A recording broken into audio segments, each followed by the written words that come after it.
шабатон ба хайру шодӣ бошад бинандаҳои азизи телевизиони варзиш ва ҳаводорони ҳамешагии футбол. Инак барномаи 90 дақиқа боз ҳам меҳмони хонадони шумо аст ва имрӯз мо дар барномаи мазкур роҷеъ ба натиҷаҳои даври чоруми чемпионати Тоҷикистон байни дастаҳои Лигаи Олӣ бозиҳоро мавриди баҳсу баррасӣ қарор медиҳем ва чун ҳамеша дар барномаи 90 дақиқа куршиносони ҳамешагии барномаи мо аз қабили Маҳмадҷон Ҳабибуллоев, мураббии хизматнишондодаи Ҷумҳурии Тоҷикистон, Усмон Тошев, сармураббии тими миллии футболи Тоҷикистон ва инчунин бори аввал дар меҳмонии мо собиқ довари футбол, собиқ ассистент рефери ФИФА Ҳабибулло Назруллоев, ки аз соли 2010 то 2016 ҳамчун ассистент рефери ФИФА фаъолият мекарданд.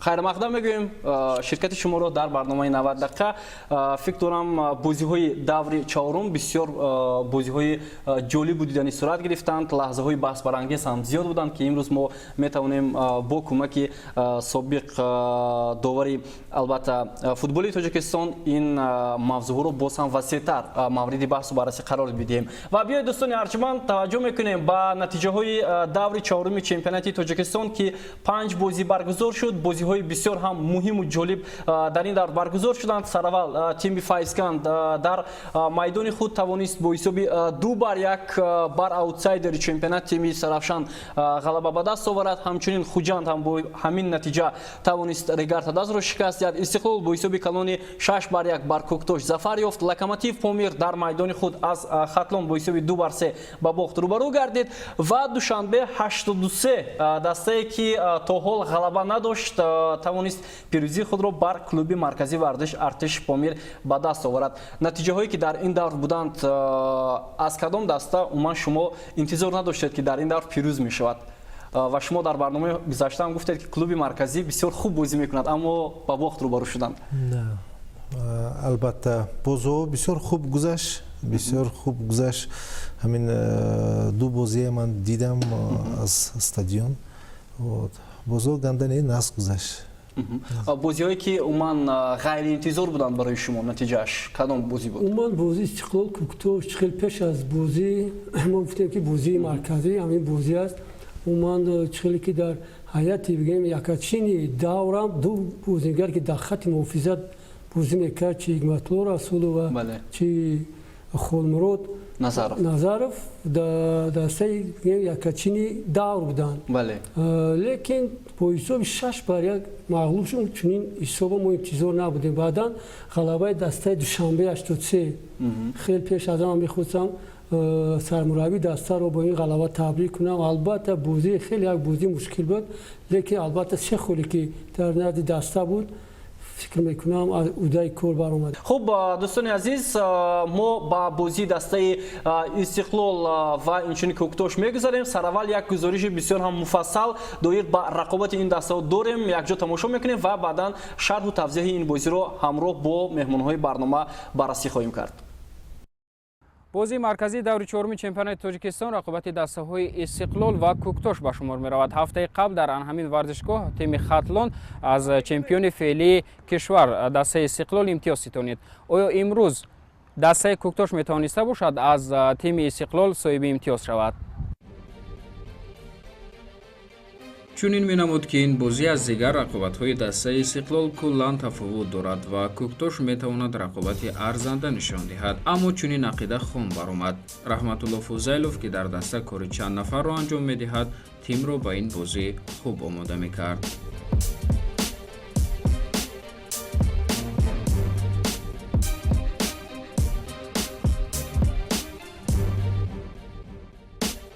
футболбозони Истиқлол баъди аз даст додани имтиёз дар ин вухӯрӣ бо тими Хатлон ба худ омада буданд ва медонистанд ки боз як фориғболӣ метавонад мавқеи онҳоро дар ҷадвал тангтар созад. ба ин хотир Виталий Левченко ҳайати пурқувваташро дар ин бозӣ ба майдон баровард.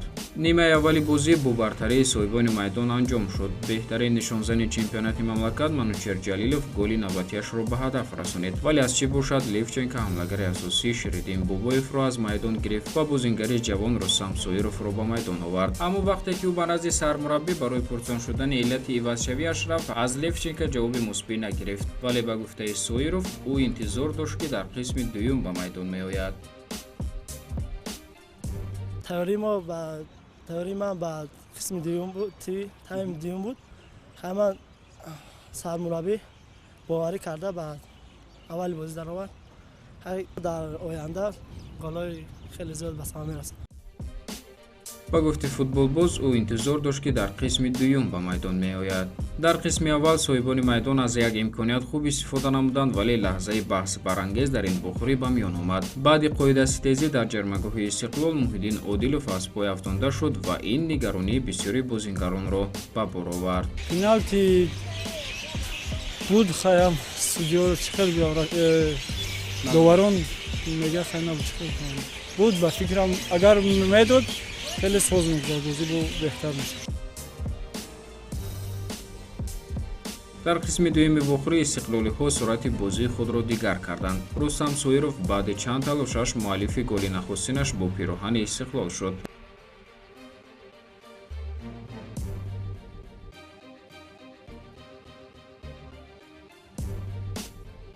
در دقیقه 64 و بعد اجرای ضربه کنجی با خودگل حمایتگر کوکتوش در دقیقه 68 حساب 4-0 گردید. اما منوچهر جلیلوف که حالا بهترین نشانزن مسابقه است از میدان گرفته شد. با اندیشه فوتبالباز مذکور او نیت زیاد کردن شماره گل‌هایش را داشت. بچه‌ها یگان 4-5 کس روزادار بودند. так خیلی بازی خوب کردیم. او بازی قدی خطلان کم تخین‌تر بود. این بازی نستروی بچه‌ها بقوت بودند. برای امروز غلبه کردیم. خب اگر تو دقیقه 90 بازی میکردید فکر میکنم شماره گل‌های شما زیادتر میشد. نصیب اگر ما بازی میکردم من امیدوار بودم که یگان 2-3 گل دیگه میزدیم. همین طریق حمایتگر کوکتوش خالمراد نظرов اشتباه خود را اصلاح کرد، یعنی با گل یگانه خود به دروازه استقلال، اما برای نجاتی بازی وقت کم مانده بود. گذشته از این رستم سویروف دو دفعه دیگر گل زد. او دومین فوتبالباز استقلال در این ناسه میباشد که هتریک انجام میدهد.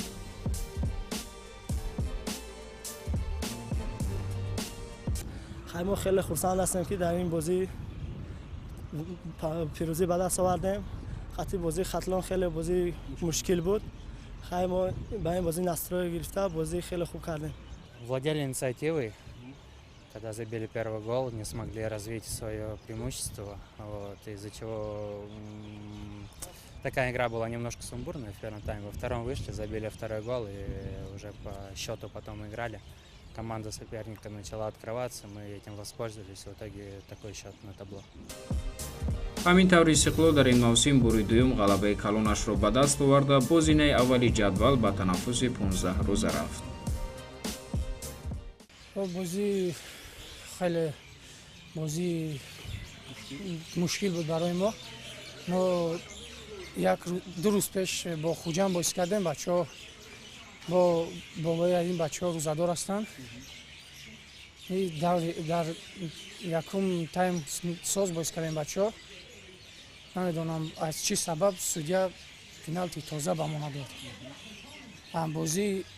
بازی ما بعد از یک روز ماندن دیگه بازی را پریناس کردن میتونن، بازی ما را پریناس نکردن. بچهای ما خسته بودن.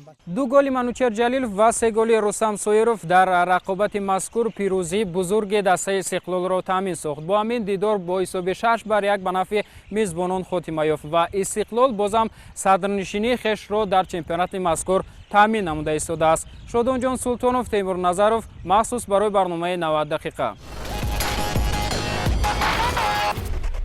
خب شما بالاتر گفتید که البته انتظار نداشتید که کوکتوش چون یک بازی بد نشان میدهد، ولی آیا چند روز استراحت دادنی بازیگران دسته کوکتوش در نظر دارم بازی که اونها روز چهارشنبه با دسته خوجان کردن یگان تاثیرش رو میرساند؟ مقصد بازی دسته خوجان یک روز بعدتر برگزار شد اما یک بازی کوکتوش یک روز پیشتر. این چیز در رفت بازی تاثیر میرساند؟ فکر من تاثیر میکند. نو برام تیم تیار کردنش در کار خودشه میداند نو بس از اون که چند روز البته یک روز می، دو روز می، سه روز می، البته تیار کردنش در کار خودشه. من میخواستم نظر شما رو دایر به همین چیز فهمم. خودی بازیگران و عموما سرمربی دست دایر به این چیز گفتند که بازی ما پیشتر برگزار شد با دسته استقلال ва махсусан онҳо ба лигаи миллии футбол муроҷиат карданд ки онҳо омода набуданд. мехостам доир ба ин чиз фикри шуморо мефаҳмидам. албатта чихеле ки бозингари дастаи куктошро гӯш кардем далел ёдгорро манам розиам ба гуфтаҳои ин бозингар ки умуман мешуд ки як рӯз баъд бозӣ мекарданд вақте ки дастаи куктош бигем хеле кам буд барои умуман футболист 48 соат ҳам кифоя аст. бале барои тайёр шудан барои тайёр шудан 48 соат кифоя. лекин фикр мекунам ки имрӯз бачаҳо худро чихеле ки мо дидем хати муҳофизати куктош умуман ба худ маълум набуд. аз рӯи ҳамин хатоиҳо як дигар камбудиҳоам буд. дар бораи гуфтаи ёдгор фаҳмам розиам ба чихеле ки довар хато кард ягона хатое ки аз тарафи довар буд дар қисми аввали бозӣ. бале ва умуман фикри шуморо доир ба умуман дастаи куктош мефаҳмидам то кадом андоза ин даста метавонад дар мавсими мисола хубтар бозӣ кунад чун муқобили чемпиони феълӣ онҳо буданд вале натиҷаи хуб ба даст оварда натавонистанд. тимошон бисёр хуб, мураббиёшон хуб, бозингарошон хуб, шароитҳояшон ҳаст. мумкин шароитҳои калон не, лекин ин сезон аз акун сар шуд. аввал акун 4 бозӣ карданд. 4 бозӣ карданд. аз барои ҳамон ҳозир далерам гуфтааст пеналти буд, пеналти набуд, ино агар ино ба эътибор кардан дар кор не. хай пеналти мезад, 6-2 мешуд, 6-3 мешуд, 6-4 мешуд. шояд ҳисоб 1-0 буд, шояд рафти бозӣ дигар мешуд. мумкин. Да, албатта аз барои ҳамон бозингаро бозӣ карданаш дар кор. аз 90 дақиқа боз карданаш дар кор. 5 минут бозӣ мекунад, 2 дақиқа рам меояд, интернешнал дар кор, суръати бозӣ дар кор, тартиби бозӣ дар кор, интизом дар кор. тартиби бозӣ оё дар куктош буд дар муқобили Истиқлол? акун қиин гуфтан, ман намедонам мураббӣ чӣ да уно тавсия дод. бачаҳо читор ино ҳамун тавсия карда тонистанд чанд фоиз не. ина аз мураббӣ пурсан дар кор. лекин ман фикрам ки бозингар баромада 90 дақиқа боз карданаш. 90 дақиқа. ва болотар гуфтем ки ҳолати баҳсбарангез дар ҳамин бозӣ буд, яъне надодани пеналти ба дарвозаи Истиқлол ва ин ҳам дар қисми аввал буд. ба хотири он ҳам мо имрӯз ҳебулло нарзоев ба студия даъват кардем. хуб, мехостам назари шуморо дар ҳамин маврид бубинам, чун бубинед бисёр лаҳзаи баҳсбарангез ду футболбози дастаи Истиқлол бо бозингари куктош бархӯрданд ва ҳатто бозингари куктош тӯбро аз худ ҳам пештар дод. оё дар қонун умуман қонуни футбол ҳамин гуна ҳолатҳоро чӣ гуна баҳо медиҳад довар? инҷо пеналти буд ё на? аз нигоҳи ман дар инҷо пеналти яъне ҷарима 11 метра набуд, чунки агар шумо нигоҳ кунед довар дар назди суда аст нигоҳ дорад. ҳамин ҳолат агар мо дар ин ҳолат медиҳем ки агар довар дар гӯем ки ҳамун аз вай чӣ мегуфтам аз масофа дуртар яъне позитсия агар нодуруст мегирифт мо ҳаминҷа метавонистем гуфта ки ҳаминҷа пеналти буд ё ки набуд.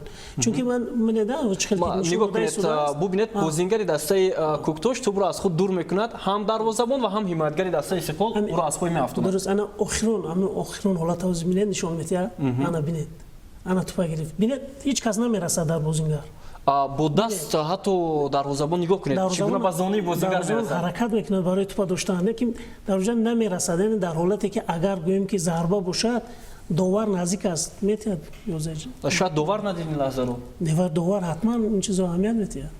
аз нигоҳи ман растиши бозингари дастаи Истиқлол ҳимоятгар Алексей Ларин ҳам ба инобат гирифта намешавад дар ҳамин лаҳза ба бозингари дастаи куктош?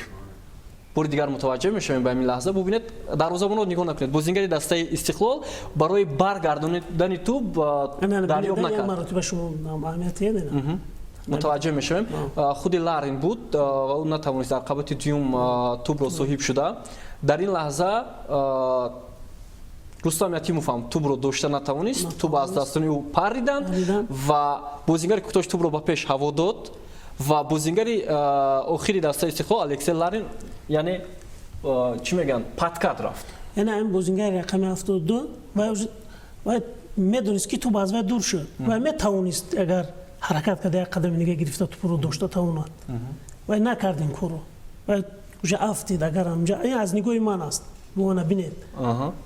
умуман агар шумо мебудед дар ҳамин ҳолат пеналти медодед ё на? чӣ хеле ки мо дида истодаем сидиқзода. хусрави сидиқзод, бале. сидиқзод як довари моҳир аст, ассистент рефери фифа аст ва бисёр ин чизҳо дар назар мегирад. ҳам гӯем ки як саводи хеле ҳам хубе дорад дар бораи футбол. агар аз нигоҳи ман агар мешуд бай ҳатман ин чизро ба инобат мегирифт. уман ба андешаи шумо ба андешаи ҳайбулло нарсуллоев розӣ ҳастед? ман розӣ нестам, на ба он ҳукме ки довар бировард, на ба гуфтае ки ҳозир ин касо гуфтанд. иҷа мебинем ки бозингари Куктош вай махсус тубро пеш мепартояд ки ларин уро аз пои афтонад. бале дар ин ҷо ҳам Рустам бояд корти зард мегирифт, ҳам бозингари рақами 21 лари. ин ба андешаи шумо аст, вале дар футболи муосир ҳамин гуна ҳолатҳо бо додани ҷаримаи 11 метра анҷом мешаванд. ҳамин тарз нест? ба андешаи шумо чи аст Усмон Қудратович? фикри ман медонед албатта судьёҳо, доварон, тренерҳо, устозо фақат фикрашон ҳар хел мешавад. гуногун аст. чиба ки иноя корашон бисёр мушкил аст. ҳар сафар қонунҳо дига мешавад. ино қонунҳоя медонанд, моҳо камтар медонем. мо футбол ба медонем мелтар мисол.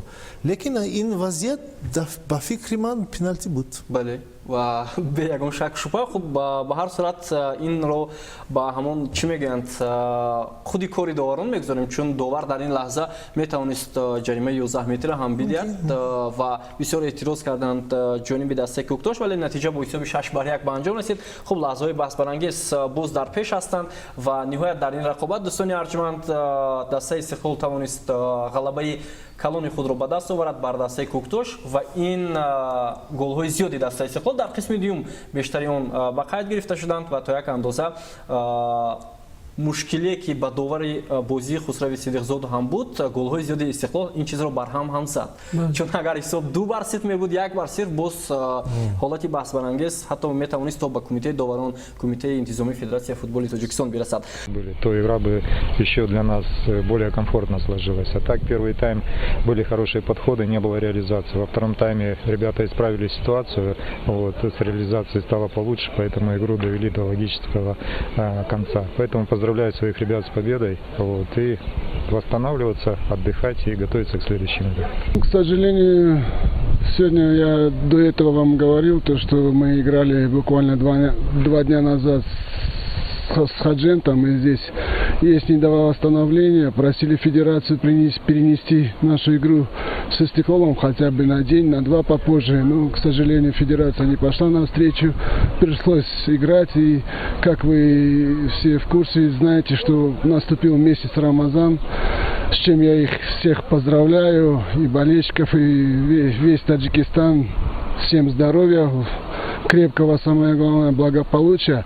И, естественно, ребята, большинство держат уразу. Естественно, я попросил по возможности, конечно, заставить, естественно, мы никого не можем, чтобы в день игры хотя бы питались. И это очень сильно сказалось, именно вот это недовосстановление.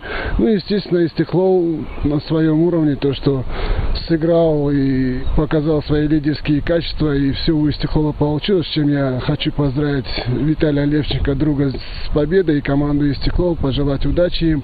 А то, что касается Куктоша, жизнь продолжается, будем работать, исправлять ошибки, потому что очень не понравилась игра, особенно в обороне. Грубые ошибки привели к такому разгромному счету. дар идома дӯстони арҷманд дар даври 4-уми чемпионати Тоҷикистон бозии дигар дар шаҳри Куло баргузор шуд бо иштироки дастаи Файзканд ва Истаравшан ва инҷо ҳам як чанд ҳолати бисёр баҳснок ба миён омад. хуб аз Файзканд ман ки дар ин мавсим бори аввал бозӣ мекунад, ҳоло маълум шуд ки аллакай дар қатори беҳтаринҳо шомил гардид. интизор доштед ки онҳо метавонанд аутсайдерро мағлуб кунанд, чун Истаравшан ҳам бе ягон шаку шубҳа бо як ҷиддӣ ба ин бозӣ омода буд ва ҳатто дар қисми аввал онҳо бо ҳисоби 1-0 пешсаф ҳам буданд. бале, чӣ ки мо давраи гузашта ҳам гуфтем, умуман қисми аввали бозӣ Истаравшан дар ин 3 даврам бозӣ хубишон дод, чи бо дастаи Регар Тада, чи бо Куктош ҳам. лекин дар қисми дуюми бозӣ даста каме албатта чӣ дорад, یک پرابلم داره داداش اون بازیگرانی که امروز در حیات دسته نیستند و او بازیگرانی که در حیات ذخیرویان یاردم دادن نمیتونن به دسته برای همین که ما میدونیم قسم اول بازی رو با 1-0 بریده بودن لیکن در اون آخری بازی حساب بازی 2-1 مغلوب میشه دسته. شما عموما یکون بازی با اشتراک دسته فایسکان رو تماشا کردید و چه خلاصه برآوردید از آمادگی این دسته با موسم امسال و این موفقیت هایی که دسته ادامه میدید؟ البته من دیدم بازوشون با مربی کتی هم گپ زدم توهیر کتی توهیر مومینوف کتی گپ زدیم حرکتاشون هست اینو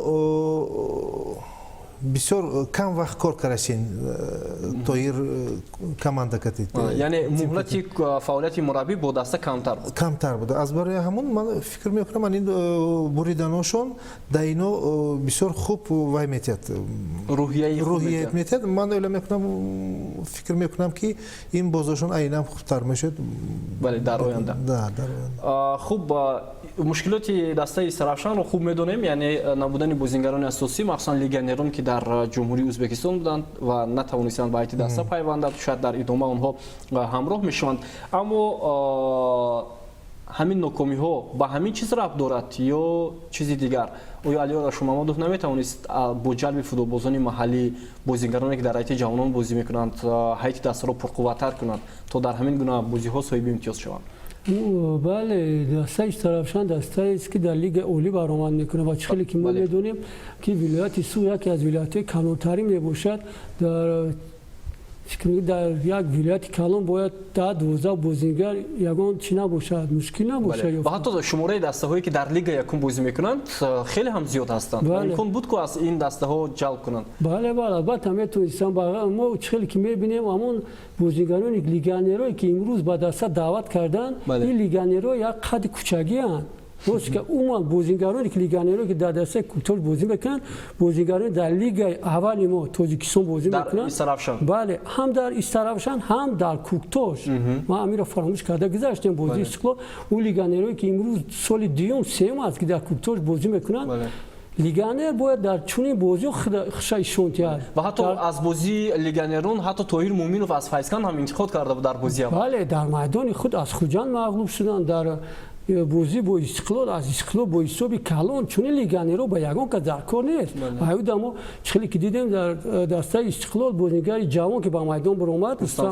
سویروف باید ما بازیگر جوانی خود رو تیم در میدان بله باید بسیارتر ما امروز 3-4 بازیگری که در دسته کوکتاش برآمد میکنن اون من بازی لیگانرو دسته کوکتاش و دسته استرافشان روزی نیستم و چه خیلی که در اولی موسم که سرپرستان دسته خواستن که در حد دسته گیم لیگانرو از گان نباشند امروز استرافشان همین خیلی نتیجه دوده ایستاده است برای همین اگر که ما خواهیم که دسته ما یک بازی خوبی شونتیاد البته لیگانرو فقط در دسته خوجان و در دسته استقلال لیگانروی نقصتر یعنی نتیجه دوده میتونه بله خوب در ادامه رقابت دسته های فایسکان و استرافشان که 3 گل رو در پای داشت حالت های بحثناک هم خیلی و خیلی زیاد بودند مخصوصا انامین حالتی که حالا به میان اومد یعنی تعیین کردن ضربه 11 متر میخواستم نظر شما رو در این مورد بفهمم آیا در همین حالت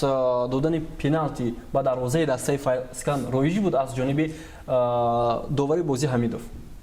رویج نبود اینجا حالتی پنالتی نبود هرچند پنالتی اجرا کرده نشد ولی به هر صورت نباید پنالتی داده میشد نباید پنالتی میداد خوب لحظه دیگر که گلی زده فوتبالبازان دسته فایسکان با دروازه استرافشان و داور اونجا با فوتبالبازی تیم فایسکان کارت زرد نشون داد همین لحظه که شورتش رو بیرون میکند بازیگر دسته فایسکان و آیا برای تحقیر به مخلصان و تماشابینان داور نمیتونست او رو از میدان خارج کند آیا همین پونکت در کاری داوران من دیده می شود چون این حالتی بسیار گویم که تحقیرآمیز هم بود از سوی فوتبالبازی دسته فایسکان درست قید کرده این چیزی که هست مثلا تو امروزه برای برآوردن یعنی گویم که لباسی بالایی بود یعنی فوتبال هم خیلی هست که این هرچی در فوتبال رخ دادنش ممکن هر حالت می شود بسیار وقت و همین خاطر از نگاه من اگر گویم که کارت سرخ میداد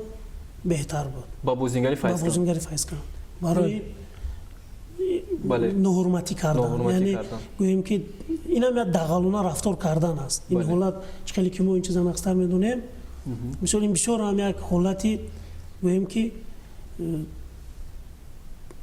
ҳурмат накардани ҳурмат мухлисон ва накардани мухлисону тамошобинон. дигару Бале. ба ҳамин хотир мешуд ки корти сурх медод. бале воқеан ҳам ду ҳолати баҳсбарангез ки инҷо мо бо собиқ ассистентри рефери фифа баҳсу мунозира ва таҳлил кардем дар ин бозӣ ва як ҳолати дигар ҳам буд дар бозии дастаи Файзкан ва Истарафшан ки мо он лаҳзаро пайдо карда натавонистем. Алиёр Ашурмамадов бисёр нигарон ҳам буд аз ин лаҳза, сармураббии дастаи Файзкан, сармураббии дастаи Истарафшан ва умуман ҳолатҳое ки дар бозии дастаи Файзкан ва Истарафшан ба миён омадан бисёр баҳсбарангез буд, махсусан корти зарди дуюме ки ба Ҳоҷибой Зиёев довар дод барои гӯем ки баҳсу мунозира бо довар. оё ҳамин гуна ҳолатҳо ба назар мерасанд вақте бозингаре ки корти зард дорад бо довар баҳсу мунозира мекунад ва корти зарди дуюм нишон медиҳад, ӯро аз майдон хориҷ мекунад. аз рӯи ҳамон қоидаи футбол агар гӯем ки дар рафти бозӣ бозингар агар суханои ноҷо, яъне гӯем ки ҳамон ба таҳқир, яъне ба ҳамон он чизе ки довар мисол гӯем қонунша баровардагӣ аст, агар гӯем ки вай норозӣ ҳаст, яъне ба довар фишор мебиёрад, аз ҳад зиёд гӯем вақте ки фишор мебиёрад вай агар ба ҳамон хотир бояд ки корти зард бояд дод. Лекин агар мо ҳамон ҳолата надидем, чӣ хел аст, агар нишон тиҳад бинем дар инҷа мо мегӯем. Ана ин ҳолате ки корти сурх ба дарвозабони дастаи Истарафшан дод, ин ҳам оё аз рӯи қоида буд? Ин аз рӯи қоида набуд. Ман хел ина якум маротиба дида истодам, аз рӯи қоида набуд, чунки вай бозингар метавонист ки идома диҳад. аз нигоҳи ман. Бале, яъне хориҷ кардани дарвозабони дастаи Истарафшан дуруст буд? қарори дуруст буд? Қарори дуруст набуд. Яъне ин корти сурх ҳам нодуруст? Корти сурх нодуруст, ба хотире ки гуфтам ки бозингари Файзкан метавонист ки идома диҳад. Бале, ҳуҷумро идома диҳад. Яъне ҳуҷумро идома диҳад, ягон вай набуд. ҷои корти сурх додану аз майдон хориҷ кардан набуд. Ва ҳатто бубинед дастаи Истарафшан бозингарони хеле ҳам кам дорад ва бозингар дарвозабони асосии дарвозабони ҷавони ин тим корти сурх гирифт ва Илҳом Баротов дар идома дар дақиқаҳои боқӣ монда дарвозаи дастаи Истарафшанро ҳимоя кард. Ба ҳар сурат Истарафшан бо ҳисоби 2-1 ба бохт рӯбарӯ гардид. Умуман ҳамин ҳолатҳо метавонад таъсир расонад ба рафти бозӣ, ҳарчанд дақиқаҳои хеле ҳам зиёд аст ва мо ҳатто дар бозии Локомотив дидем ки онҳо бо шумораи кам тавонистанд қариб бозиро мусовӣ кунанд. ман дар бораи дастаи Истарафшан гуфтанем, аз даврои аввал мо гуфтем ки вақте ки вохӯрӣ дар сафар буд, дастаи Хатлон буд, умуман дар дастае ки интизом нест ҳеҷ вақт имтиёз намешавад. Ман ҳамин хел гуфтанем ки аввал бояд мо интизом амонем. мо ҳар як давр мебинем ки даста бо як корти сурх соӣ мешавад. ва умуман бале, умуман мо агар як ман мефаҳмам ҳолати сармураббии дастаи Истарафшан хеле мушкил аст. Бозингарон нестанд, бозингарон аз давлати Ӯзбекистон омадан ва имрӯз дар ҳар як бозӣ мо 1-2 корти сурх мегирем. Хеле мушкил аст. Лекин дар бозие ки Хатлон дар сафар буд, мо гуфтем ки агар то дастаҳо як интизоми худро хуб накунанд, ҳеҷ вақт даста ба имтиёз ноил намешавад. Ва имрӯз анамин амон чи аст ки ман ҳамчун мураббӣ гуфтанам ки дар даста аз набудани бозингар ҳамин чизо сар мезананд. Албатта мо гуфтем ки дарвозабони дастаи Истарафшан дарвозабони ки дар лигаи олӣ баромад кунанд нест. Бале. Хуб, дӯстони арҷманд, мо идомаи бозиро ҳам тамошо кардем ки шогирдони Тоҳир Муъминов бо ҳисоби 2-1 пирӯзӣ ба даст оварданд ва дар поёни бозӣ бошад барои корти зарди дуюм Ҳоҷибой Зиёев аз майдон хориҷ карда шуд ва баъдан сармураббии дастаҳо андешаҳои худро роҷеъ ба ин бозӣ баён карданд. Я, во-первых, хочу поблагодарить ребят, которые сегодня выполнили установку, боролись, бились до конца, в общем-то, и хочу высказать им свое признание по этой игре. А теперь по поводу судейства. Я хочу сказать, это судьи, которые мы работу проводим, в общем-то, по-честному все должно быть. А судьи нам иногда, честно говоря, я не знаю почему, не знаю из-за чего, но я вам хочу сказать, что это уже не первый раз так делают судьи. И, все равно со временем это все выйдет. наружу, все равно выйдет это все наружу. Или им надо деньги поднять, или как бы вот, чтобы они не нарушали, да, или я не знаю, что-то надо делать. Но еще я хочу сказать, мы не писали никогда, вот, я не сторонник писать, но я хочу сказать, в предыдущей игре в Турсунзаде назначается судейская бригада из Шахринау, 10 километрах или 20 от Турсунзаде, 2 назначается Шахринау. И пенальти чисто, если вы посмотрите повтор, вы увидите, что слепой даже увидит, что это был пенальти, понимаете? Пенальти, и это при счете 1-0 мы горим, пенальти нам не дают. Потом во втором тайме выход 1 в 1. Вне игры не было. Шахринавский зажигает вне игры. Это что такое? Я не знаю, там Гисарский или Шахринавский, какая разница? Ну просто я не знаю, почему-то они говорят, мы Душанбинска отправили в Багдад, а Шахринавский сюда. Это что такое? Это как это понимать? Поэтому я думаю, иногда то, что мы работаем, они иногда, я не знаю, непрофессионально свою работу делают. Может, денег мало получают, может, им надо денег повысить, может быть, еще что-то сделать. Я не знаю, он во втором тайме вышел вообще злой этот судья, из-за чего. Ну, приблизительно я понимаю, из-за чего. Наверное, я понимаю, из-за чего, потому что я обратился к их главному судье, который назначает их. Я ему сказал, покажи им, пожалуйста, вот этот пенальти, и пускай они скажут, был ли пенальти в Ригаре или нет. Они говорят, ничего он нам не показывал. Я ему звоню, говорю, ты посмотри. Он говорит, мне еще эта информация не пришла. У него времени нету посмотреть свою собственную работу. Это что такое? Тогда пускай поменяет работу. Зачем это нужно? И они выходят и над нами издеваются. Как хотят, так и издеваются. Дают красный налево-направо. Ну что это такое? Самую больную команду нашли, что ли? Так тоже нельзя. Знаете, могу так сказать, результатом взяли 3 очка, это хорошо. После невыразительной игры с Локомотивом, где мы сыграли ничью, сегодня была игра, но в первом тайме не забили 2 момента, пропустили гол, не забили пенальти, команда нашла в себе силы, отыгралась, выиграла матч, в этом плюс. То, что от игры не удовольствие, знаете, сейчас турнирная ситуация такая, что надо брать очки. В хорошие игры будем, красивые игры будем играть пока в товарищеских матчах, пока эта команда строится, пока это все будет. А так, взяли 3 очка, это хорошо. خب ادامه برنامه 90 دقیقه است. همین گونه اشتباهی که از سوی داوران می شود چی باید کرد که کاری داوران بهتر شود؟ آیا همان مبلغی که داوران در بازی ها می گیرند مانع می شود بر رفتی گذراندن یک بازی های بسیار هم مهم؟ اینجا ممکن مانع نمیشد. اینجا چی باید گفت؟ از طرفی گوییم که با دستگیری فدراسیون فوتبال، کمیته ناظران داوران یک سال 2 مرتبه یا گوییم که کورس بازآموزی میخونن. با در مثلا بازی‌هایی که میشود در این بازی‌ها یا داوری میکنن. چه خیلی که ما شما میدونید من کوبک FFT بود. بله جام FFT بود. هم در شهر دوشنبه هم در شهر قیروقوم گلستان یا در اونجا همش داوری کردگی هستن. گوییم کسبیت خود را مهارت بلند کردگی هستن. در اینجا این چیز و آغاز موسم امسال الکی نشون داد که تا یک اندازه شاید داوران هم آماده نیستند به موسم امسال. ببینید در 3 دوره بازی ها بحث‌های خیلی هم زیاد بود، کارت‌های سرخ به حد زیاد شدند و حتی مربیان دسته ها، رهبریت دسته ها به کار داوران به نهایت ناراضی بودند. در مثلا 5-6 سال پیش در چمپیونات تاجیکستان این گونه بحث‌های زیاد من فکر می‌کنم بودند حالت‌ها، اما خیلی و خیلی کم. سال گویم یک سال بعد چند بازی میشد که بحث میشد.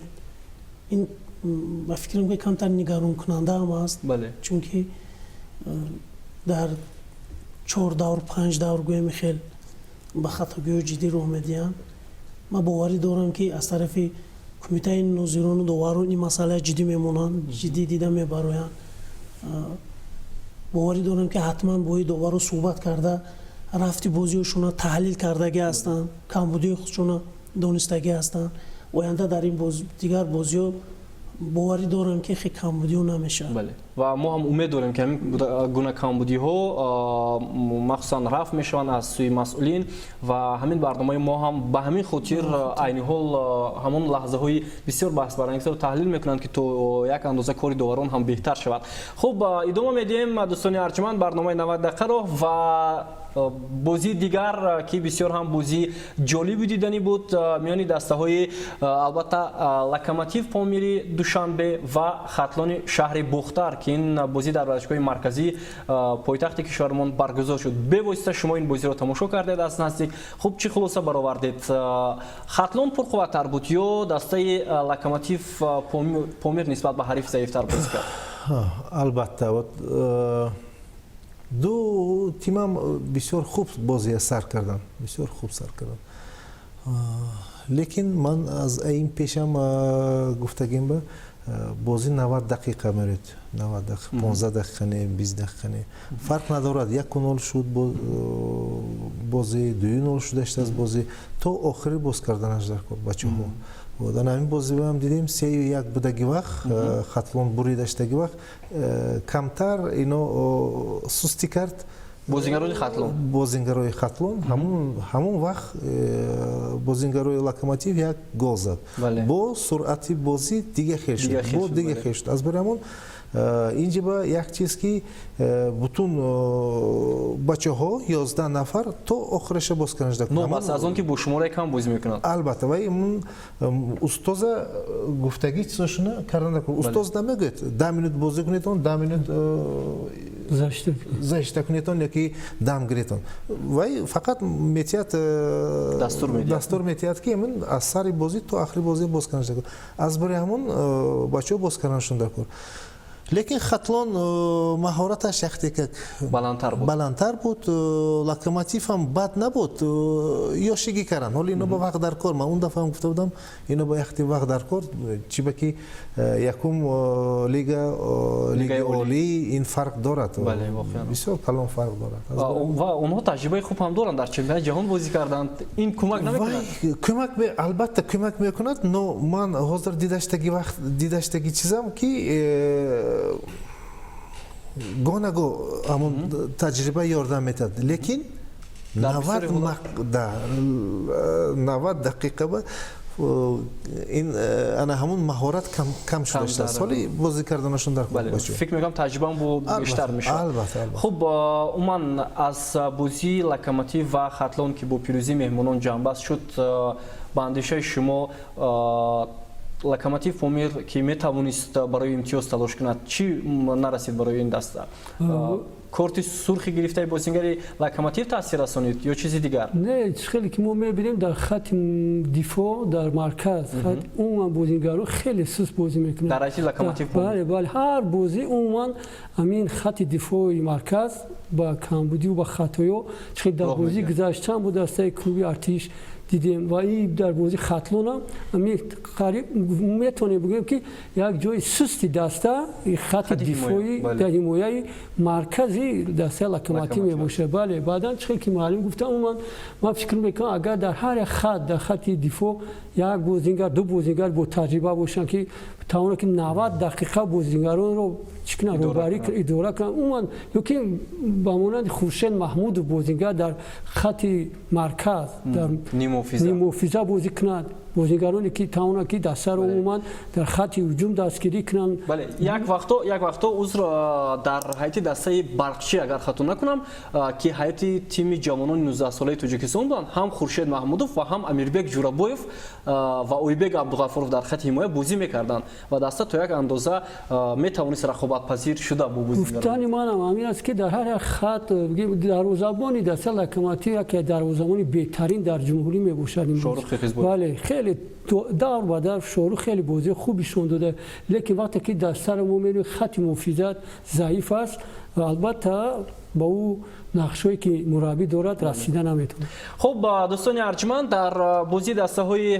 لوکوموتیو و خطلون حالت های بحثناک هم زیاد بودند یکی از اونها گل نخستی دسته خطلون با دروازه لوکوموتیو بود که تا یک اندازه بسیار بحث زیاد رو به میان آورد و حتی روبرت دسته لوکوموتیو هم پس از همون رقابت اعتراض کردند که بازیگری دسته خطلون در حالت افساید بود من میخواستم این لحظه رو بار دیگر کارگردان نمایش بدهند خب با اندیشه شما همین لحظه چگونه بود بازیگری دسته خطلون дар ҳолати офсайд ҳолати нобозӣ аст. нобозӣ аст. мавқеи довар чӣ гуна буд дар ин лаҳза? бори дигар мехостам ҳаминро такроран намоиш бидиҳанд. мавқеи довар оё дуруст аст ё на? дуруст мавқеша гирифтагӣ нест довар дар инҷо.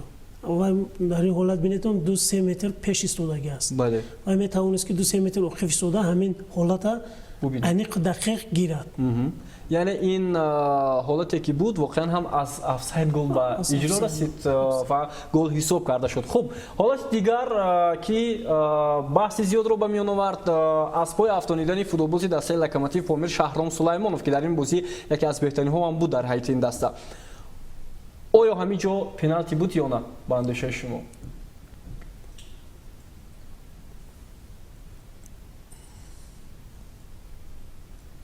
ба андешаи ман пеналти намешавад. намешавад? ба кадом хотир намешавад? ба ҳамин хотире ки варзишгар яъне бозингари футбол ва ҳамеша омода аст, яъне тайёри дида аст. не як чиз аст ки бояд барои афтидан ҳам мақсад ки ва як чусту чолок аст. не ки пеш аз ҳама як маҳорате доранд бозингаро, ин як чизи як сири ниёни ва ё аст ки метавонанд, ин ҳам як маҳорат аст, не ҳар кас метавонад дар ҷои даркорӣ истифода барад. бинедон ки чӣ қадар дар футболи пешрафта ҳолатое ҳаст ки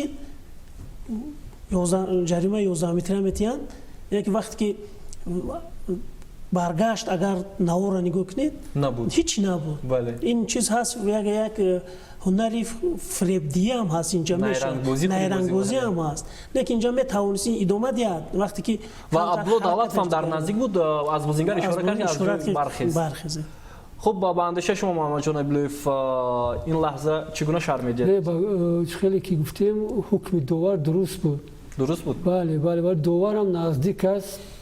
ҳамин ҳуҷум азна ва хеле ки гуфтан Ҳабибло, ман фикр мекунам дар инҷо Шаҳром мехост на балки бозингарро фиреб кунад, ба ҳамин амали худ ҳаракати худ мехоҳад доварро фиреб кунад, ки довар ба ҳамин фиреб ғалт аст, лекин довар фикр мекунам чолокона кор дуруст курд. хуб, як ҳолати дигар ҳам буд дар ҳамин бозӣ, воқеан ҳам баҳси зиёдро ба миён овард ва онҷо дар ҳамин лаҳза оё довар метавонист бозингари дастаи Хатлонро огоҳӣ диҳад бо ин амалие ки анҷом дод муқобили бозингари Локомотив? барқастона бо пояш зер кардани бозингари дастаи Локомотив ки ба осеб расонидани футболбози дастаи мизбон оварда расонид. яъне аз рӯи қоидаи қонуни футбол вақте ки гӯем осеби ҷиддӣ расонидан ба бозингар вай корти сурх мешавад. ин чиз корти сурх аст. яъне дар ҳолате ки вай бинетон вай дар ҳаво ҷаҳида истодааст, вай дигар ба фикри ягон имконияте надорад ки пояша монад. ба ҳамин хотир ин чиз ҳам ба назар гирифтан дар кор.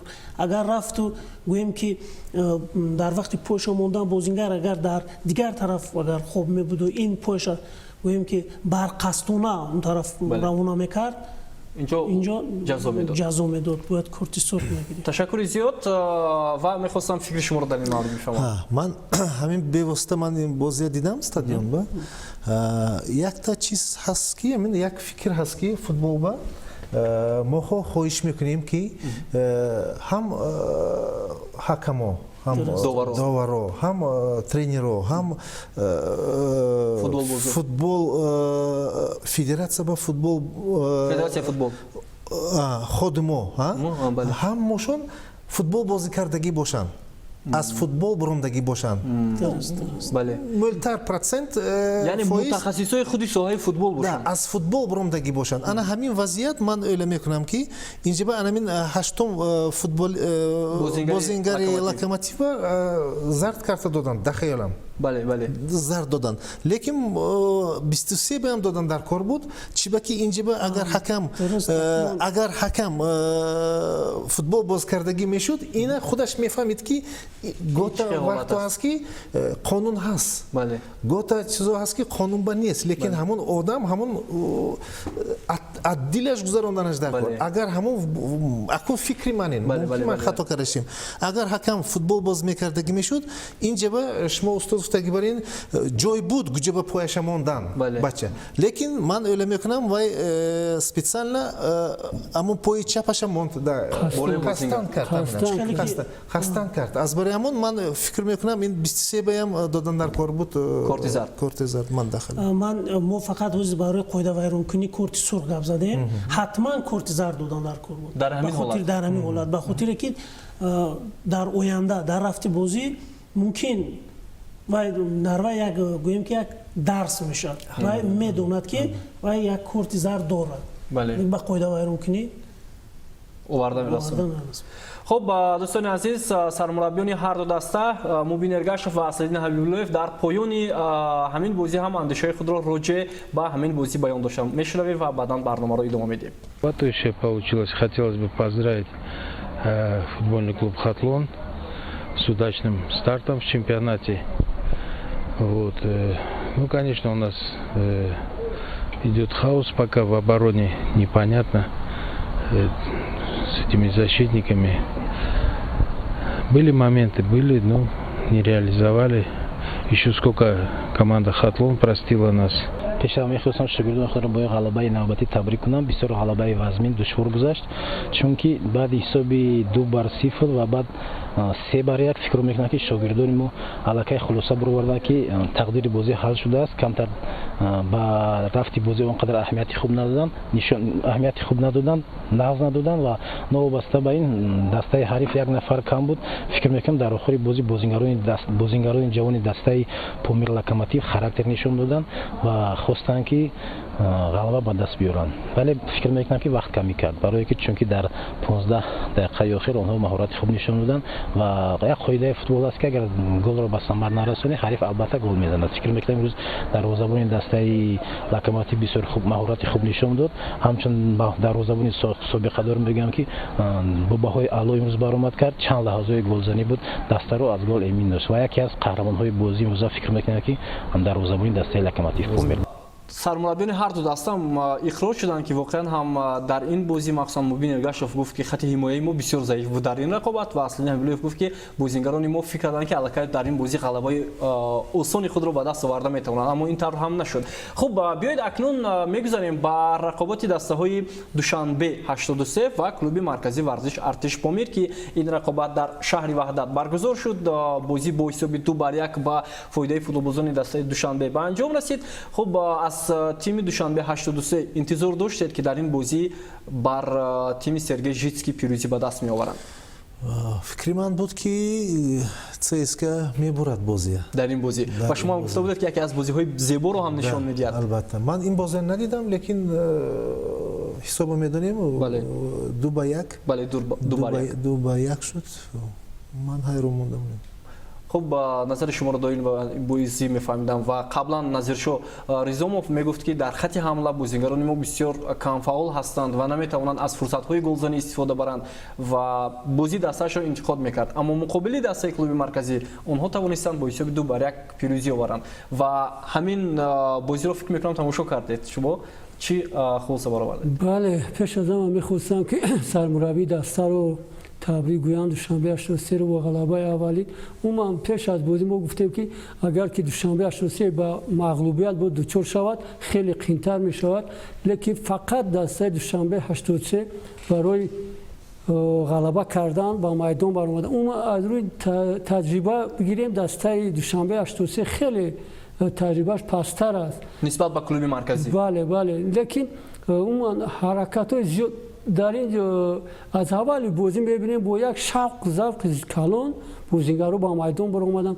و من فقط فکر میکنم او وظیفه‌ای که مربی در نزد دسته مونده بود بازیگران بگیم تیاری خوب یک چی خوب داشتن. و در همین حالت دو نفر بازیگر هر دو دسته رو برای مناقشه بین همدیگر اسماعیل علیمردانов و کامران میرزاخان رو داور از میدان خارج کرد به خاطر اونکه آنها در این لحظه یعنی بازیگر دسته دوشنبه 83 با دروازه‌بان برخورد بعد از اونکه توپ را صاحب شد و بعداً با حمایتگر دسته کلوب مرکزی ورزش ارتش بحث و مناظره کردند و داور هر دو بازیگر رو از میدان خارج کرد. چه شما دیده ایستودن بازیگر رقمی 21 دوشنبه وقتی که توپ دست داد کدام حالت خطی به دروازه‌بان هجوم کرد. پس از این бозингари клуби артиш бо вай ҳамин чиза ҳаллу фасл кардан, яъне гӯем ки дар ҳамин рафт ва баҳс кардан. Довар метавонист ки бозингари рақами 21-ро корти сурх дия барои амали анҷом додаш ва ба ин корти зард. Аммо ҳарду бозингарро аз майдон ро. خب به هر صورت کورتوی زردم در این دور خیلی هم زیاد شدند و سرمربی هر دو دسته کوتاه در باره همین بازی اندیشه خود را بیان کردند در پایان رقابت و متوجه میشیم که چگونه آنها فکر و نظر خود را دایر به این چیز بیان نمودند. بازی خیلی وزمین گذشت. بچه‌ها در روسیه هم بسیار ماه شریف رمضان است، بسیار روزادار بچه‌ها. بعد اما وقت یکم غلبه با مشکلی چیز می شود. بعد مثال از سه بازی که ما در گذراندگیم بازی چی دیدن خیلی اساسا بچه‌ها با چیز اومده هستند. ان شاء الله حرکت میکنیم با بازی آینده دام بازی خوبشون. В том, что соперник был сильнее нас. Вот поэтому счет такой. Я так считаю. Прежде всего желание и отношение к делу по тем моментам, которые были.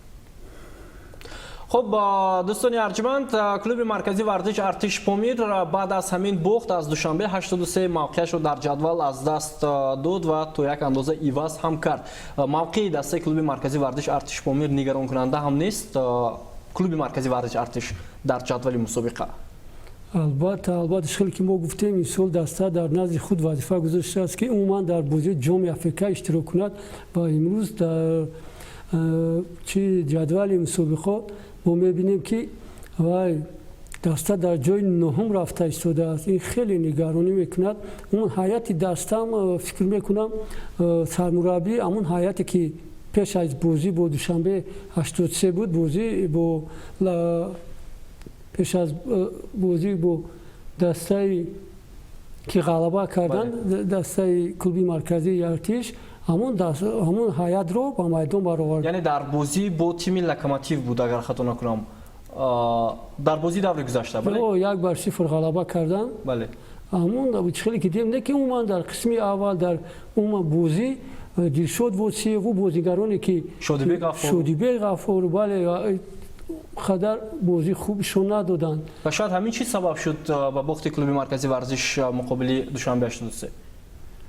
البته ما فکر میکنم مربی خوب میداند این حالت رو، برای که خیلی میبینیم در قسم دوم بازیگری که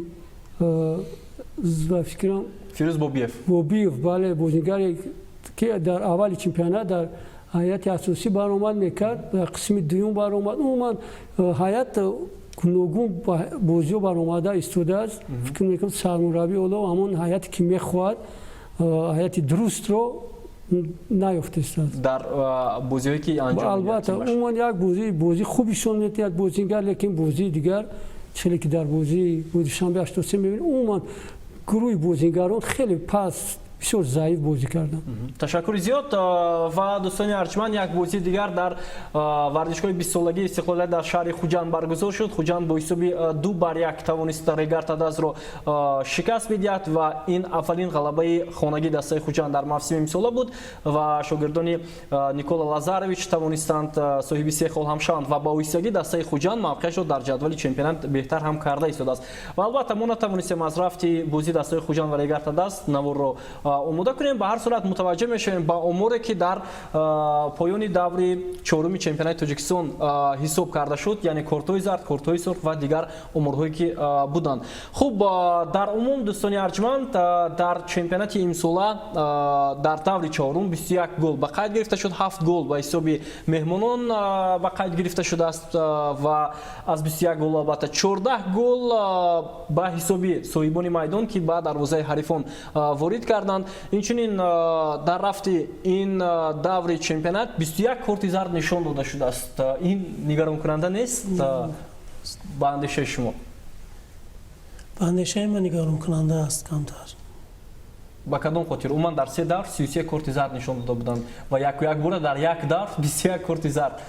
این از خود داوران وابسته است یا از خود بازیگران؟ تحلیل کنیم اینجا بسیارتر از خود بازیگران ба инобат гирифта вобастагӣ гирифта мешавад ба хотире ки дар ҳар як кори яъне қоидавайронкунӣ яъне дағал рафтор кардан ва бадовар фишор овардан ва ё корти зард мегиранд ё корти сурх мегиранд. аз ин фаҳмида мешавад ки ҳамон фаҳмондадиҳӣ яъне устодоштаги ҳастанд ин чиза нақстар медонанд яъне пеш аз бозӣ баромадан мумкин ягон тарзи фаҳмондадиҳӣ бошад яъне педагогически мегӯям яъне аз ӯ камтар як характери бозиро фаҳмондан яъне гӯем ки ба як ҳолати чӣ мегӯям баҳснок ёки ба як ҳолате ки барои бозӣ не ё мумкин ягон фикри дигар барои дағал бозӣ кардан ба хотири мумкин ягон камбудӣ ҳаст пеш аз ҳама чунки агар дар фикри ва тоза бозӣ набошад ягон фикри дигар бошад ҳатман мешавад чунки камбудӣ ҳаст одоби бозигарон ҳам болотар ишора кардан ки дар мадди аввал гуфтан инҷа дуруст қайд кардан ки ҳамин чиза бояд мо гӯем дар оянда ба назар гирем ҳам аз тарафи доварон ҳам аз тарафи мураббиё яъне гӯем як камтаракам бошад як дар ҳамин самт як гуфтушинид кардан дар кор як гуфта гузаштан дар кор. Бале, ташаккури зиёд ва дар идома 5 корти сурх ҳам дар ин давр ба қайд гирифта шудааст. Дар 5 бозӣ ба ҳар як бозӣ ба ҳисоби миёна як корти сурх рост меояд. Ин ҳам бисёр нигаронкунанда мебошад ва дар идома дӯстони арҷманд як ҷаримаи 11 метра буд ва ин ҳам дар бозии Файзкан ва Истаравшан ки он ба иҷро нарасид аз ҷониби футболбози Файзкан Саёди Ховузшо ва инчунин аз 21 голе ки ба дарвоза футбол яъне ҳамдигар дастаҳо зада шуд ба ҳисоби миёна дар як бозӣ 4/2 гол рост меояд ва ин ҳам бисёр зиёд аст ва фикр мекунам шумораи бинандаҳо ҳам зиёдтар мешаванд ки голҳои зиёд дар чемпионати имсола ба қайд гирифта мешавад. Хуб, акнун мегузарем ба поёни барнома ва ҳамон лаҳзае ки ҳайати рамзии давр муайян мешавад беҳтарин гол ва беҳтарин бозингар ва ҳоло таваҷҷӯҳ мекунем ба ҳайати рамзии даври чоруми чемпионати Тоҷикистон ки айни ҳол ба мо намоиш дода мешавад. Аз коргардон хоҳиш мекунем ки яку як бора ҳама бозингароне ки дар инҷо ҷойгир шудааст ба мо намоиш бидиҳад ва мо баъдан роҷеъ ба албатта ҳунар ва маҳорати бозингарон ки дар ҳайати рамзии даври чоруми чемпионати Тоҷикистон мавқеъ гирифтан гуфта мегузарем. Рустам Ятимов дарвозабони дастаи Истиқлол дар ин давр ба ҳайати рамзӣ шомил шуд ки фикр мекунам бори аввал ҳам ҳаст ки ӯ ба ҳайати рамзӣ дохил мешавад. Хуб, Фирдавс Шакалов аз дастаи Хуҷанд, Равшан Азизов аз тими Хатлон, Алексей Ларин аз Истиқлол ва Ҳусейн Нурматов аз дастаи Хатлон ба ҳайати рамз дар хати ҳимоя ҷойгир шуданд. Ман мехостам назари шуморо доир ба ин футболбозон ки дар ин давр беҳтаринҳо буданд мефаҳмидам. Рустам Ятимов ман фикр мекунам инҷа Қирғизбоев аммо ҳамон гӯем ки ғалабае ки дастаи Хатлон дошт оё ягон таъсир намед ҳарчанд бисёр сеҳвҳои олӣ ҳам анҷом дод Шорух Қирғизбоев. акун ман фикрам вай нақстар истод. Яъне Шорух Қирғизбоев арзанда буд ба андешаи шумо. Баъд Ҳусейн ман ин бача кати кор кардам Ю-23 ба дастаи Олимпик ҳозир ду-се бозиша дидам ин бисёр мана хурсанд кардаштааст. Умуман бозиш дига хел шудагӣ устоз Барахмат ки кор кардаштааст. Ин Ҳусейн кати ман хурсанд бисёр нақс ҳамун дасти чап дар мавриди Алексей Ларин чӣ гуфта метавонед ҳимоятгари украини дастаи Истиқлол? умуман Ларин на фақат дар ин бозӣ дар бозии гузаштаам беҳтарин буд ва хеле ки мо медонем ҳамроҳ бо бозингари легионери дуюм ки дар ҳамин ҷо бозӣ мекунад як Марко Милич, бале, барои ҳамин мо аз дастаи Истиқлол наметавонистем дар як мавқеъ ду бозингаро, лекин бозӣ ба бозӣ ҳар як бозӣ хеле бозии хуб нишон медиҳад. Умуман дар хати муҳофизат яке аз беҳтарино имрӯз Алексей Ларин мебошад. Бале, ва дар ҳайати рамзии давр ду нафар футболбоз дар хати ҳамла ки дар ин давр хетрик карданд. Яке Худоидод Узоқов аз дастаи Хатлон ва дигаре Рустам Соиров. Мехостам назари шуморо доир ба ин футболбозон бифаҳмам. Узоқов нақс ман фикри ман Узоқова голош мӯлтар меҳнатӣ шуд. یعنی بسیار کار کرد. Да, بسیار کار کرد. رستم هم گندنی، رستم من فکر میکنم آینده با وی فوتبالیست کلان میشد. و در مورد سنجر اخسیبویف فوتبالبازی که از ازبکستان است، آیا در مورد شما چیزی میدونید؟ هم یک گل زد و هم یک پرتابی گل‌آور انجام داد. بسیار نقش دست من این بازیگر میدونم، ناز میدونم، لیکن من آخری بازی با بسیار سوز باز کرده بود. شاید حالت جسمانیش سوز است. نه، خودش سوز باز کرد، لیکن همین بازی با گل زده است بسیار خوب. و یک اسیستم کرد. اسیستم کرد. بازیگر بسیار عقلناک، بسیار فکرش است، بازی کرده میتونه، بسیار خوب است. خب در مورد علیشیر جلیلوف. علیشیر من اول میکنم تاجیکستان فوتبالش به لیدر از بهترین هست، لیکن حرکتاش به من یکی سرعت باشد، نه فرود حرکت کردنش در دبال خودش کار کردنش در کار. بسیار عقلناک، بسیار دلش میسوزد، بازیگر خوب است. خب فوتبالبازی سابقه دار محمد علی صادقов در بازی فایزکان سراوشان بهترین بازیگر اعتراف گردید و من میخواستم در مورد هنر و مهارت فوتبالبازی سابقه داری چمپیونات تاجیکستان اندیشه خود رو خیلی که ما گفتیم چنین بازیگرا امروز در هیئت لوکوموتیو پامیر نیست. ما اگر هیئت دسته فایزکان رو ببینیم در خط محافظت توختاسونوف دلیل توختاسونوف بازی میکنه و در خط مبین محمد علی صادقov که یکی از بازیگران بهترین در این خط. البته بازیگر صادق دوران باشه، لیکن میتواند هجوم دسته رو تشکیل کنه، میتواند امروز دسته فایزکان با چنین بازیگران نوروز رستموف، محمد علی صادقov، توختاسونوف دسته ایرج رجب دسته در بین دسته‌های بهترین جای گرفتن. بله، تشکر زیاد. و این بود هیئت رمزی دور چهارم چمپیونات تاجیکستان و با هیئت رمزی دور بهترین مربی ویتالی لیفچینکو انتخاب کردید، چون دسته استقلال تا حال با باخت روبرو نشده است و این دفعه هم غلبه مهم خود را در بازی مرکزی به دست آورد و ویتالی گریگورویچ حتی در پایان بازی با خاتلون بسیار از بازی استقلال نگران هم بود. گفت اگر ما همین گونه بازی کنیم ما نمیتوانیم در بازی‌های آینده موفق بشیم. ولی ببینید مقابل کوکتاش آنها همین گونه خطاگی‌های خود را اصلاح کردند و توانستند با حساب 6-1 پیروزی به دست آورند.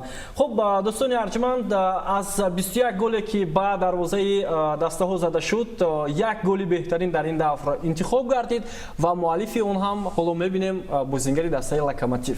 متوجه میشویم چگونه شهرام سلیمانوف از این مسافه دروازه کوه گوتسون رو رخنه نمود.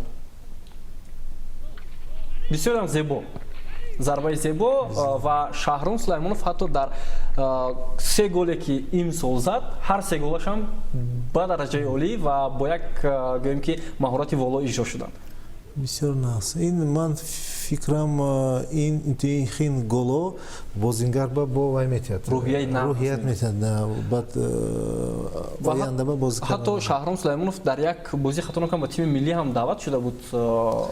تیم U23 تیم المپیک. ده تیم المپیک و بازیگری که بیشتر در هیئت دسته استقلال در کرسی احتیاطی بود و امروز یک لیدر اساسی در هیئت دسته لوکوموتیو. واقعا هم مبارک باشد با شهرام سلیمانوف که بهترین گل دور رو در چمپیونات تاجیکستان به ثمر رسانید. خب پیش از اون که ما با گویم که بهترین بازیگر گذاریم، به نظر شما بهترین بازیگر دور چهارم کی بود؟ من میگفتم اما اوزاقوف. با اندیشه شما؟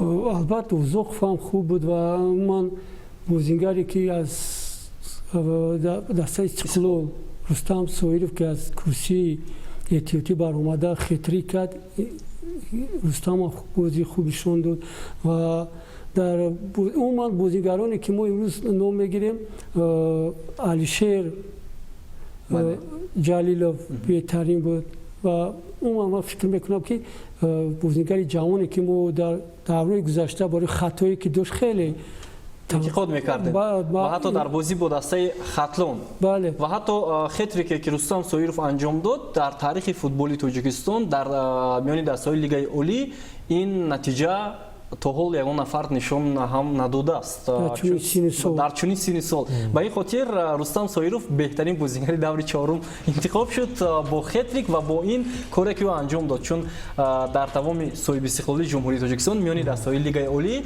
дар ҳамин синни сол то ҳол ягон бозингар дар як бозӣ хетрик накардааст. Фикр мекунам ин ҳунар ва маҳорате ки футболбози тими ҷавонони Тоҷикистон дорад воқеан ҳам аз мадди назари мураббӣ дастам дур намонд ва ӯ тавонист 3 гол ба дарвозаи дастаи Куктош равон кунад. Хуб, чанд муддат шумо бозии Рустам Соировро ҳам назорат мебурдед барои шомил шудан ба тими миллӣ. Оё ҳоло омода аст ӯ барои даъват ба тими миллӣ? Албатта ин бозингар тайёр, ман фикр мекунам тайёр. Агар мо ҷамъ мешудем, мо албатта ина интихоб мекардем барои шомил шудан ба тими миллӣ.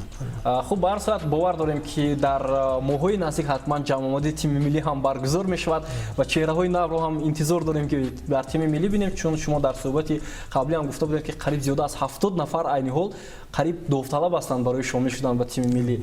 Ва як вақтҳо як мақолае ҳам ба ёдам меояд ки сармураббиёни тими миллии Бразилия солҳои 70-80 барои шомил шудан ба тими миллӣ ҳатто 50-60 нафарро даъват мекарданд ва беҳтаринҳо аз миёни онҳо даъват мешуданд ки дар ҳамон давру замон Бразилия яке аз тимҳои беҳтарин буд. Ва фикр мекунам ин анъана дар тими миллӣ ҳам идома мекунад бо роҳбари шумо.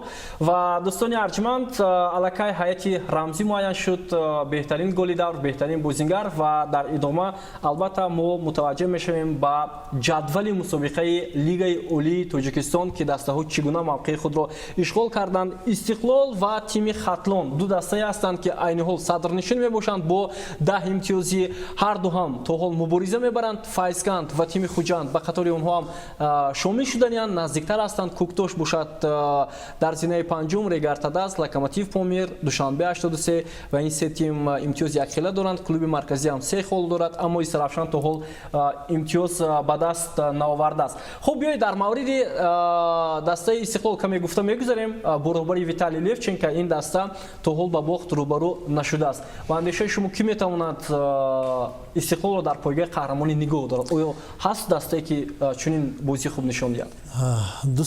Ду-се тимо ҳаст, ду-се тим. Агар ҷадвала нигоҳ кунем, як-ду бозӣ Истиравшанам бурад, мумкин метавонад 6 очко, 6 кати уже панҷума на ҷои мешавад. Хуҷандана Душанбе 83 бо ду бозӣ бурад 6 10 бо якум ҷои. То есть бисёр наздик аст ҳамдигараш. Бисёр ин аз барои ҳозиранки вазъият бисёр хуб ҳаст. Ҳар тимот, ҳар командаҳо як бурад боло мебурад, аз барои ҳамон бисёр хуб.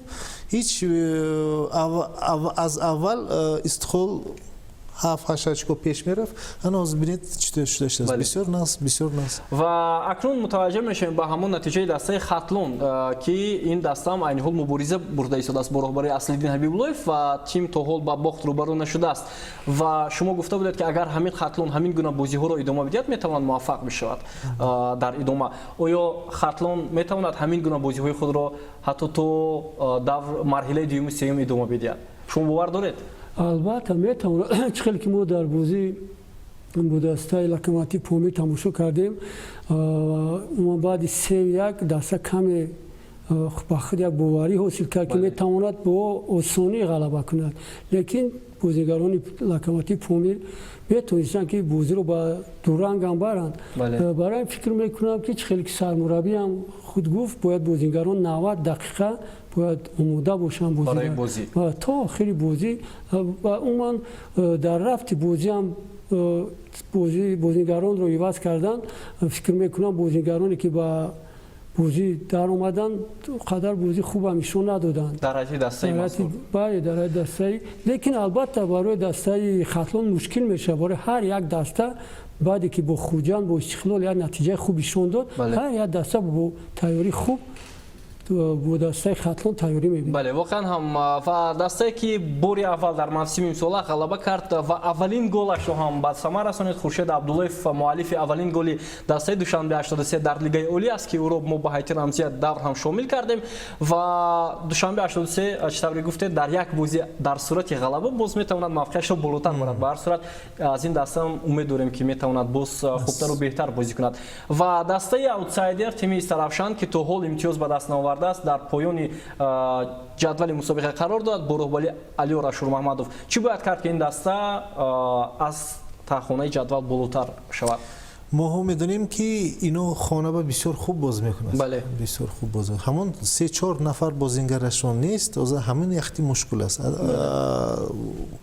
тимошон бисёр хуб бачаҳои хуб доранд, бисёр хуб доранд, мураббии хуб аст. Ман фикр мекунам дар оянда беҳтар шавад. Албатта.